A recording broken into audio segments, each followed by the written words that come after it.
As an Acoma tribal member, I'm particularly interested in the materials that come from the Southwest. This large water jar made in Hopi by Nampeo, who was from First Mesa, was probably in the home and was a storage jar for water. Nampeo is regarded as the great matriarch of Pueblo pottery. She is the first Native American artist to have been known by name. She achieved international fame and was well known as a potter when this pot was created. What we see in this pot is known as Polacca Polychrome. It's a white slipped ware. Pueblo pots are not glazed, they're painted. What's depicted here are two pairs of spirit figures on opposing sides. One is a palikmana, a spirit figure that is danced by a woman with a very, very elaborate tablita headdress that is an abstraction of rising cloud forms and feathers. This figure is caught in the moment.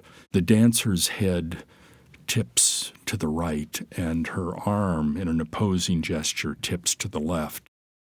And on the opposing sides is a male Ketsina, a mask spirit figure, probably a hunter. This figure carries a bow and arrow as well as a rattle. This figure stands erect. The head is tipped back slightly. What you have here is the perfect gesture of the dance, as though that kachina is standing 5 feet away from you.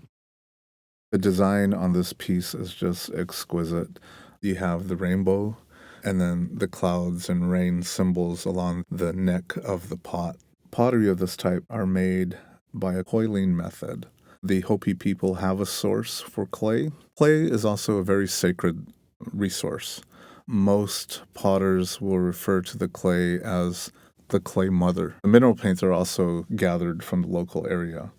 And once the designs are applied, usually using yucca fibers, the pot is ready for outdoor pit firing. That's the risk, because after you've gone through all of this process of creating the pot and decorating the pot, there's always that chance in the firing process that it will crack. I believe that what Nampeo was doing in this pot was painting a lived personal experience. These are not simply static representations. What she has captured here is the very moment of the dance. There's an intensity to these figures and an otherworldliness. You look at this pot, and it's an encounter with a spirit figure.